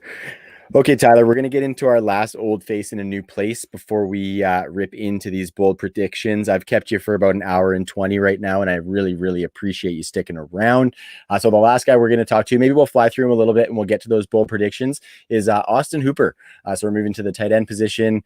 Hoops is over in Cleveland. He's got a lot of guys to compete for targets with, but they went out and made sure to give him a good contract because they wanted him in the fold. Stefanski's there, who loves to run the 2 tight end sets. So what was your take on the Hooper acquisition for Cleveland, and what do you think he can do with a bevy of stud playmakers around him? I really wish that he would have stayed in Atlanta. I think everybody did. I traded for him before he actually went to Cleveland in a league with a bunch of podcasters, and I was like, oh, damn, this sucks. But honestly, with Stefanski there, it makes me feel better. He liked throwing it to Rudolph. If Baker can get his red zone efficiency back like he had his rookie year, where he threw like 20 touchdowns in the red zone, Hooper's going to be just fine. I don't think he's going to get that yardage or the volume, but I think touchdown-wise, he'll be just fine.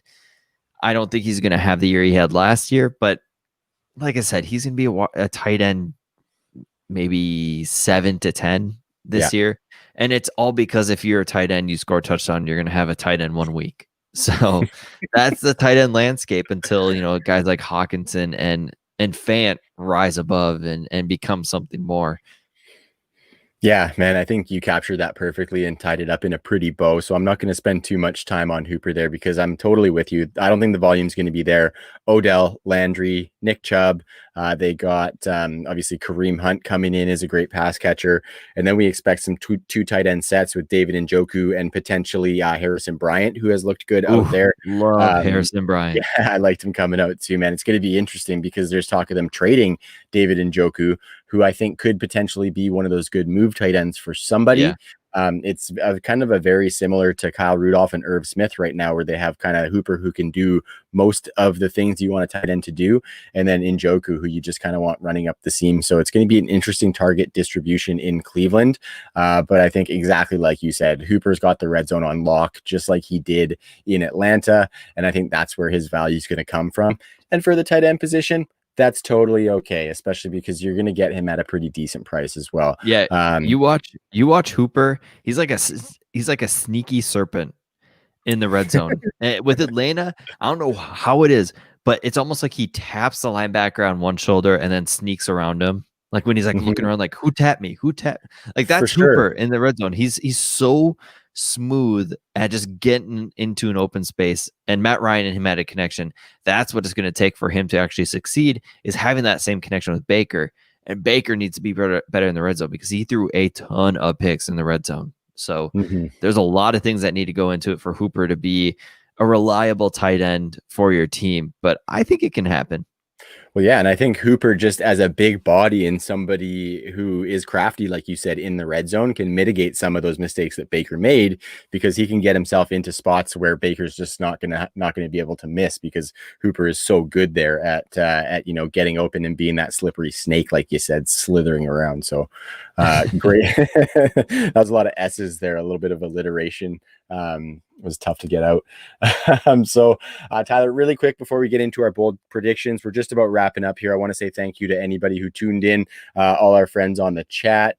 We got Will in there and Dave. You guys have been sticking it out. We really appreciate that, guys. I want to talk really quick about our brand new shop that we've got on the website.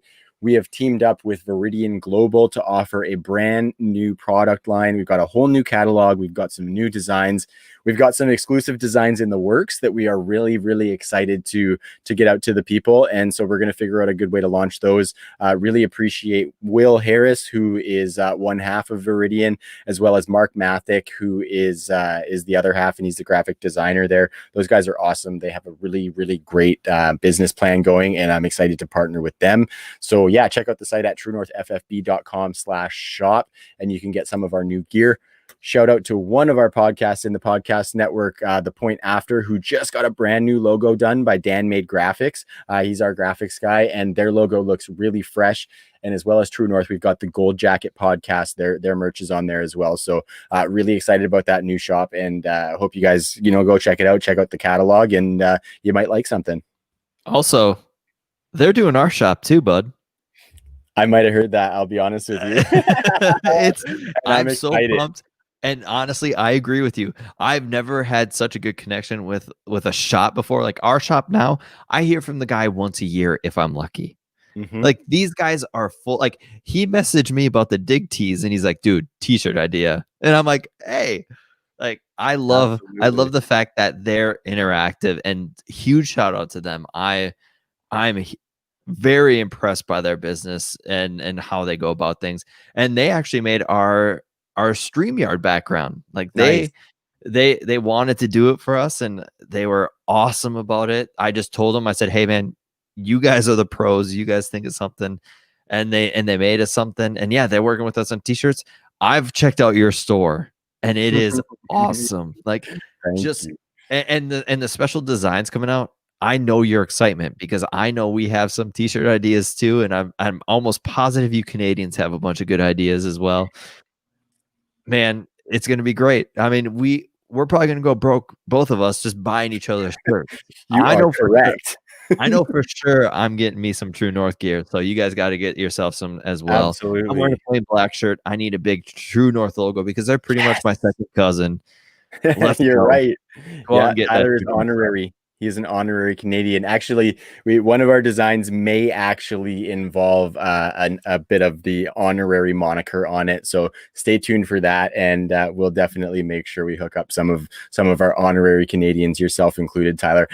This is one that was done way before the Viridian partnership, and nice. This shirt doesn't hold a candle to those shirts that are on the new site with Viridian. Those things are just like super soft. My wife, she always is taking my t-shirts to wear at night.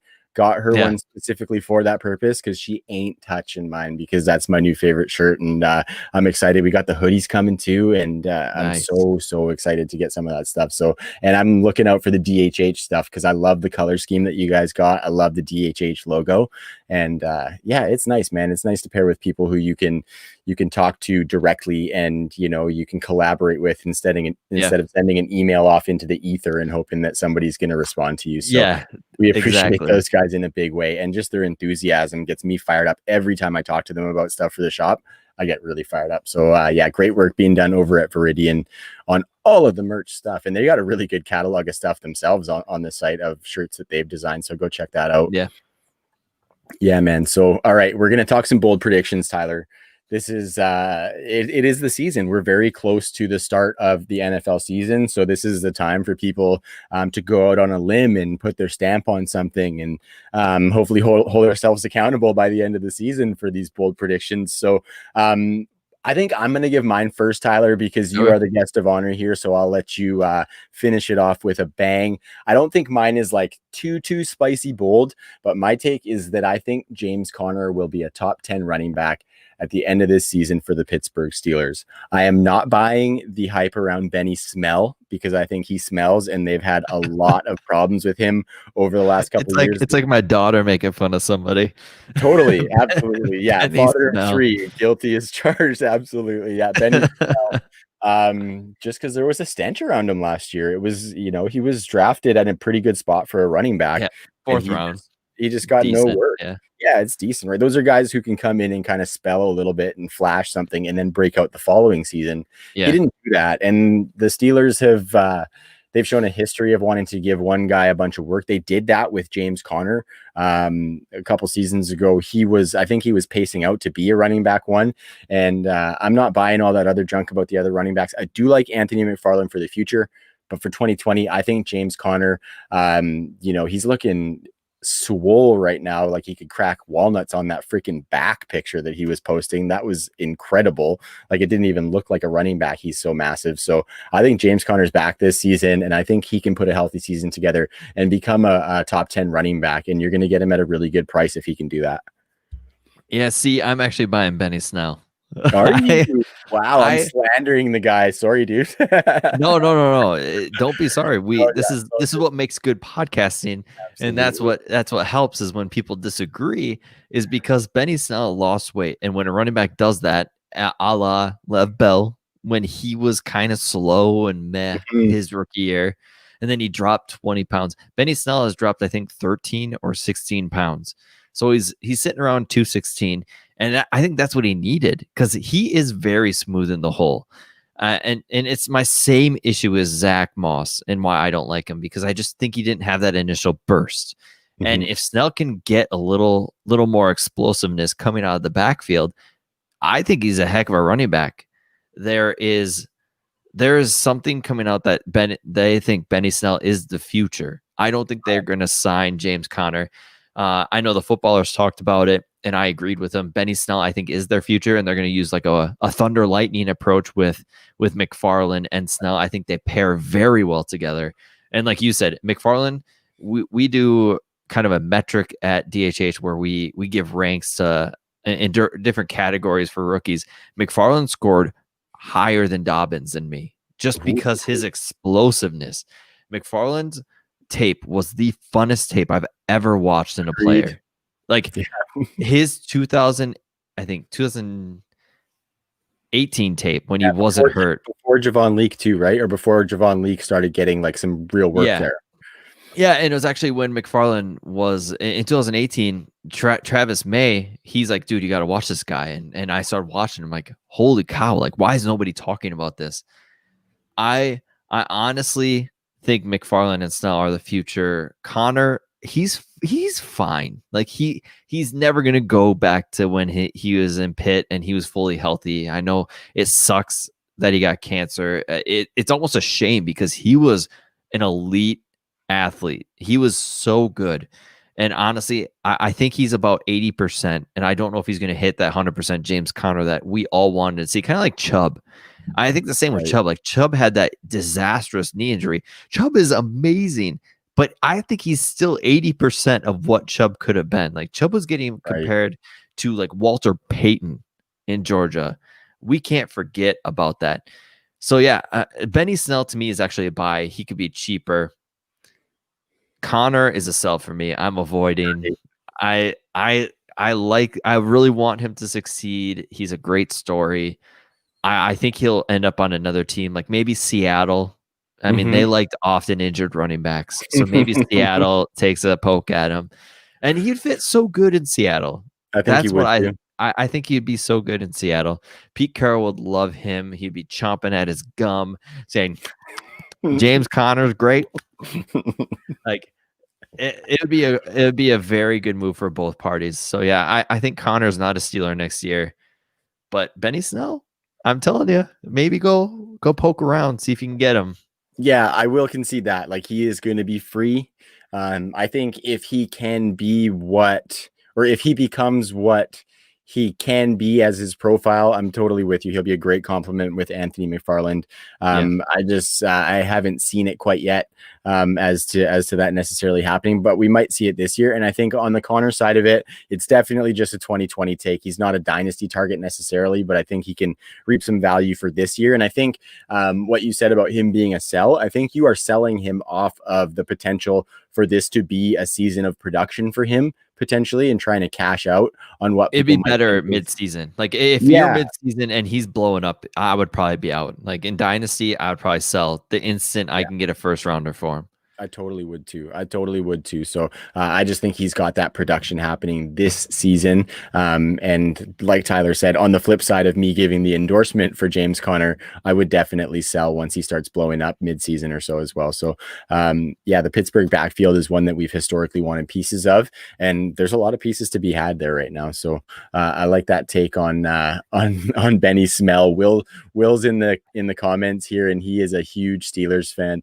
And I think Benny Smell is where I got that from him. So thank you, Big Willie style, for that gem of a nickname. He's a Steelers running back, though. I mean, Benny Snell has Steelers running back written all over him. Like that's what they want. He's the middle guy. Yeah, he's an okay pass catcher, and if he's lost the weight, like everybody's been saying, and he is more electric, he's like the typical running back for the Steelers. He's going to do well up the middle. He's going to be a zone read type guy, and he's going to be the one cut and uphill type guy they want. Like if he gets 3 yards per carry, that's probably what Tomlin's wants. Like, all right. Yeah, let's go. Mm-hmm. That's good. Okay, Tyler, let's get it. You finish us off with your bold prediction for 2020. I think you alluded to it a little bit earlier, and I am ready for you to hit us with it. So I'm actually going to give you 2 rookies. Nice. Because I posted about DeAndre Swift, and I love DeAndre Swift. He is ahead of Jonathan Taylor for me in rookie rankings. I know that I'm crazy. I'm insane. I have Clyde Edwards-Helaire and DeAndre Swift. Like DeAndre Swift and Taylor are very even to me. I think Swift is a Kamara type guy, and Taylor is more than Nick Chubb. It all depends on what you want. Now, the thing is, Swift, I know he's hurt now, and I did this take a while back, but I'm going to do it. DeAndre Swift rushes for about 50 rushes and pass catches for 1,500 total yards. So 1,500 total yards in pass catching and rushing, has 13 touchdowns, and becomes an RB1 / high-end RB2 for a team his rookie year. Like that's my first take. I think Swift, if healthy, he is the best open field runner I've seen in a very long time. That's what I want. That's what I want to see Swift used in. And Stafford is a very good quarterback at dumping off to the running back. We've seen it. He did it with Ty Johnson last year, who Ty Johnson can't even carry his jock strap. Like Swift is so good. Like electric. Oh God. I love Swift, and on that turf, he's going to be so fast. It's going to be insane. I like the Lions offense. It's nuts. I love Hawkinson. I've been a huge Hawkinson truther for the longest time. I love Swift. Galladay, I think, is going to eat. That offense could look completely different. And my last rookie take. Now, it's going to seem like a homer pick, but I think Justin Jefferson is the next rookie receiver to catch 1,000 yards receiving, about 8 touchdowns, catches 72 passes, gets over 100 targets, and becomes the next big rookie. I mean, they love him here. I can't say up here because you guys are in Canada. I usually say up here to everybody else. Yeah. So it was very confusing. It almost stalled me. But Jefferson, to me, they love him. And he has done nothing but produce in camp. Cousins and him have an instant chemistry. He's caught everything. He's a great route runner. I know you Eagles fans were hoping for him, and I think we actually got the right receivers. We got the right guys for our team. I was hoping CD would fall, obviously. Well, everybody did. With Yeah, Rieger was my next on the board that I wanted for the Birds. Exactly for what you said, though. We got the right receivers. Like Jefferson is a great fit in Minnesota. I think he can play the slot, and I think he has enough size that they could probably put him outside a little bit well if they plan to put Thielen in the slot. He's bigger than Diggs. And Diggs played a lot of outside. So, and I think he's got the same athletic profile as Diggs, the same route running as Diggs. And yeah, like you said, they pretty much fell in the right spot. Dave, dude, I love BC Johnson. I love him. I think he's a phenomenal player. He's definitely outplayed his draft stock. They like both of them. And Jefferson, I do think is going to play on the outside more to start. But Minnesota plays him everywhere. And that's what I saw last year. I know they say, but they put a lot of people in motion. Jefferson, though, man, everything I've heard and seen from him here has been glowing. And Jefferson is a guy that I think is going to produce, and he's going to become like AJ Brown, like this year. He's going to get that value instantly. He's going to have the recognition instantly, and I think he's going to score a lot of red zone touchdowns as well. Yeah, I think he's got one of the clearest paths to instant volume of any of the rookie wide receivers. Obviously, Jalen Reagor, my boy, was looking really, really good to start week one, but he got that injury. Justin Jefferson, though, man, like he is stepping in. There's no question that he is in a tandem with Adam Thielen as the pass catching weapons.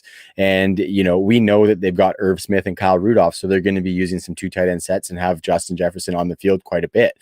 So I really like that call. And I think he probably has the best path to be the guy out of this class that gets that production in his first year.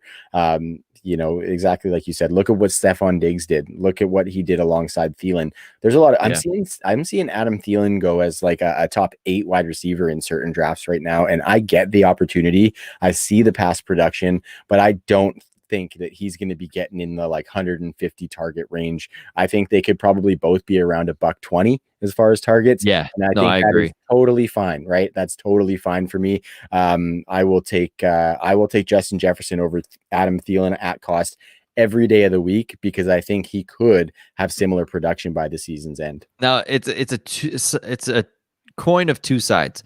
If Cook holds out and they have Madison, the passing volume is going to be greater. There's going to be a lot more piece of the pie to go out. If Cook doesn't hold out, they legit are going to feed Cook, because if he doesn't sign a deal like Mixon or Kamara, I think once Kamara signs, there's a greater chance that Cook does sign.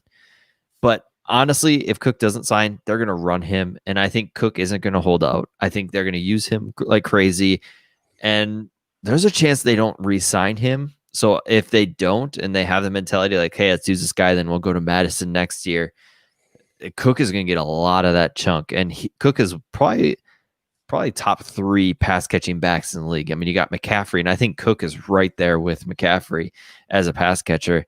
So yeah, if Cook is healthy, or if Cook is hurt or out in a holdout, yeah, look for these two to eat even more. And I love Irv Smith too in this offense. Nothing but amazing reports on Irv Smith and his growth from year 1 to year 2. Yeah, very raw prospect coming out, and our guy Jim Nastic is like the biggest Irv Smith fan that I have ever met in my entire life. It's like his motto is #Irv all day, and so he's really hoping for that surge there. I also don't sleep on my man Mike Boone. We're big fans of Mike Boone over here. We often say that he gives us a booner. So sometimes when Mike Boone looks like he's going to get some touches, he gives us a bit of a booner over here. So we just got to be careful about standing up. I feel like that's how you guys say it too. Yeah, like with the accent. So I never thought of that, but that's totally I got a booner. So going back to Dave, and a quick thing about Judy being his favorite receiver. Remember when Judy was the clear-cut guy? Like, there's been like, he's a generational talent. He's the best route runner we've seen in a decade. Don't forget about that, because Judy, I get he's with Sutton. I love Drew Lock. Judy is going to be fantastic, and he is falling in value in Dynasty, it seems. It seems like CD's jumped him, which I think is absurd. I like CD, but I think Judy's still the guy. Man, Judy is going to drop in value the second he has a bad week 1. Say Sutton gets more of the volume.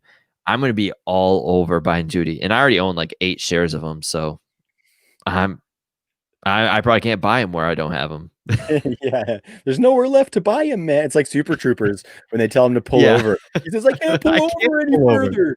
Yeah, so that's what you're doing with Judy. I'm probably CD a little bit more than Judy, just for the expected earlier career production with that Dak Prescott offense. But I think you're splitting hairs there, because those were my top 2 talents in the wide receiver class. And then it's really interesting how all that stuff changes when you put a team situation around these talents, and see how closer some of them get with the situations. Like Justin Jefferson is a lot of people's rookie wide receiver one. And I think, I don't think there is any consensus on who the wide receiver one for rookies is. And I think that's really, really cool and really good for the position. Yeah, and we need a boost in the receiver position, like a Terry McLaurin. We need guys to step up, a DJ Moore, because the guys like OBJ and Evans are starting to get long in the tooth. We need a resurgent in receiver, because if you notice, like, the Hopkins is getting older. Julio is 30, he's gonna be 32, and he's still gonna dominate the league like he always does. But other than that, all these receivers are getting older. So yeah, like you said, we need another 2014 style year to really boost the position. And I think DK, AJ Brown really helped, and McLaurin stepping up, and Hollywood Brown are really helping the position, because it's just spilled in the first and second round with running back. And that's all it is. I mean, if you don't get a running back in the first round, you're going to hate yourself. Well, I mean, we need these receivers to start really becoming elite in order for the turn to come back to, people are saying draft running back early. We need the turn to come back to stock up on your receivers and then wait on running back. And that's going to start coming once these receivers start stepping into their own.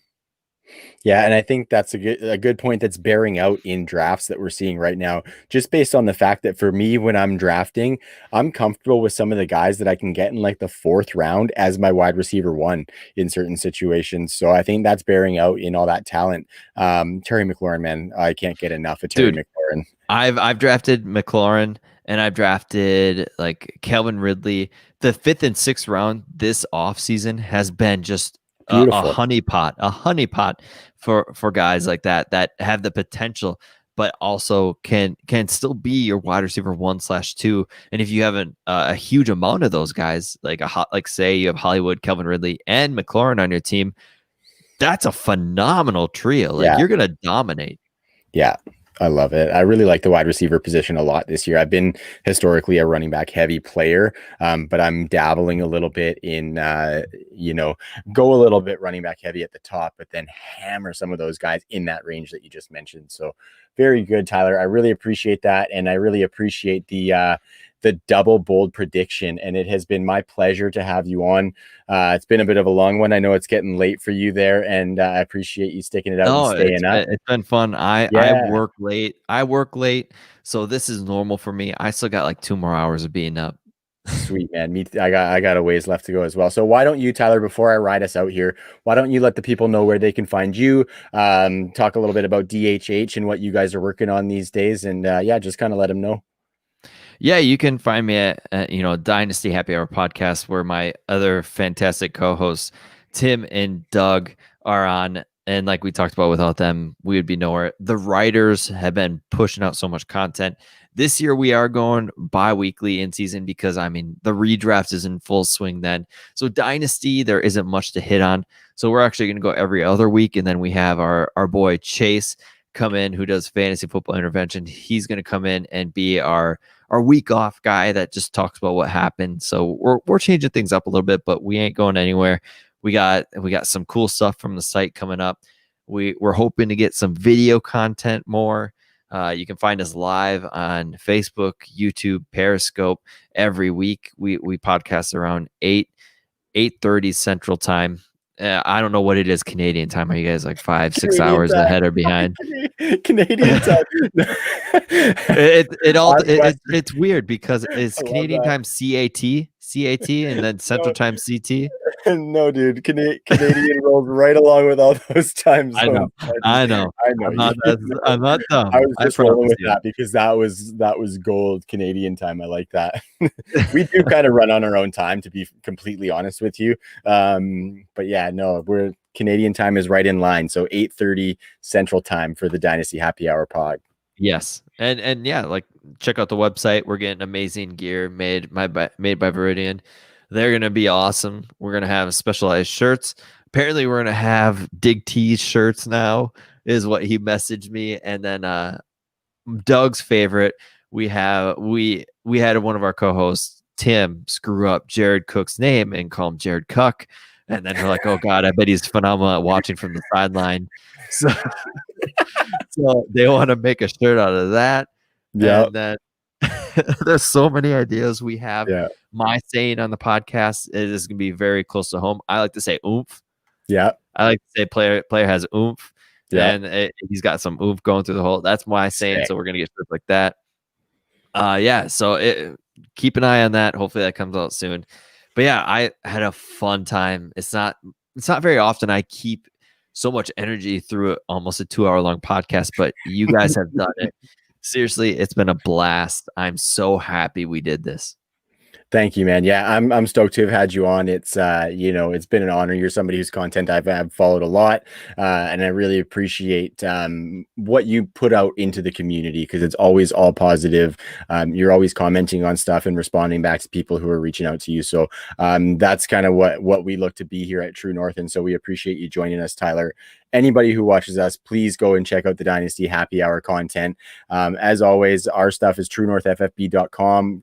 Check it out for all the team's work. The guys are putting in really good work, much like Tyler's crew over there. And check out the True North YouTube channel at the TNFF Network, and connect with us on Facebook at True North, or on Twitter, sorry, at True North FFB. So yeah, really, really stoked to get all the support that we have been. Appreciate our listeners, and we will talk to you guys next week. Peace.